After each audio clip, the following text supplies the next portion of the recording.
Hey everyone, it's the Eclectic Handyman here today looking at this camo lever tool I got from Home Depot.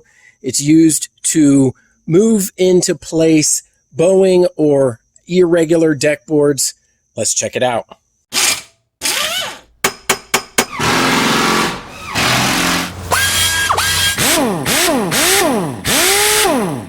Alright, so I got the camo lever from Home Depot for about $100, and the reason I went with this one is because I like the engineering and simplicity of it.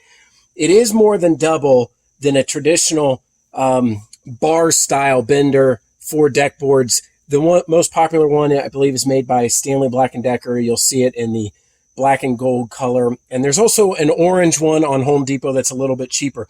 The thing I didn't like about those when I was watching in video were the way that they kind of marred the joists, and I was looking for something that was a little bit less marring. But having used this already a little bit, I think the jury's still out on how much better this tool is than the other, but I want to go ahead and show you how easy it is to use.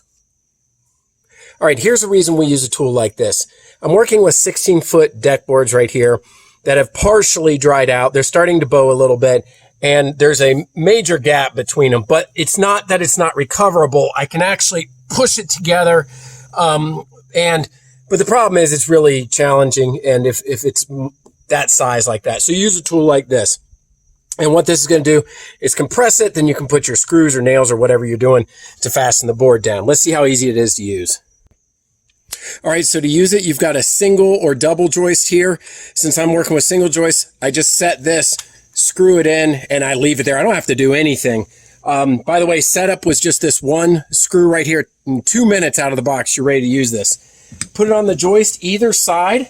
This right here will bite down on the inside of the joist, and then all you do is use the lever, and boom, there it goes. It brings the board together. So once again, just pulling it together, and you can adjust it to get closer however you need to.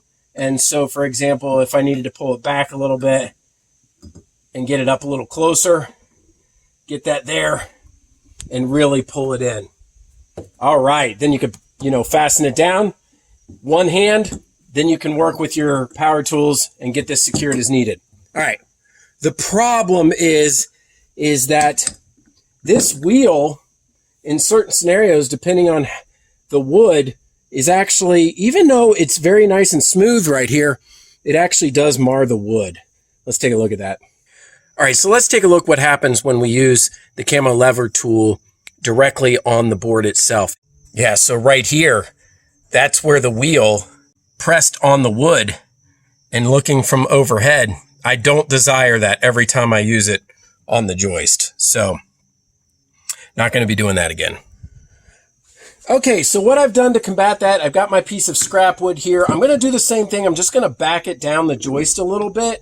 I'm going to get this in place. It takes a little bit of finagling. The deal with this is that, and I got the flat side right against my joist. I've got it set up, is that, it becomes a little more cumbersome. It's not the ease that the original engineering is intended for. The other thing is,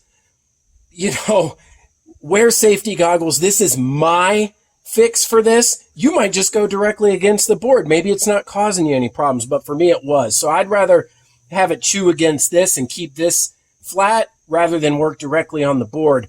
I don't want this flying in my face. Again, this is not per the directions. This is just what I'm doing, but then I can bite down on it. I get the same effect, but I'm not going to mar the end of my deck boards with this wheel right here. It's just as effective. I can secure, screw down, nail, whatever I need to do. I usually hold it and then pull it back out with one hand. But again, just be careful if you've got this on the side. Again, I'm not necessarily saying I recommend this because, you don't want it to come flying up, and it's also a bit of a nuisance because it can drop down and I have to constantly get it. But again, your mileage may vary. The other thing about it is that the main reason I bought this was because of, some of the marring on the joists and such. Turns out this one does just the same. If you look at this part right here, it's really no different. It's going to bite down. So let's take a look at that. So you can see right here on my joist, it dug into it where I've got that joist tape. Whether you use the bar style or this camo lever, it appears that that's going to be just part of the deal. All right, wrapping up. So would I recommend this, at $100? Again, I think that's up to you. I think I give it 5 stars for the quality. This is super high quality. And for ease of use right out of the box, again, I mean, it just doesn't get much easier than that once you get it, set up and in place. I mean, that is just so super simple.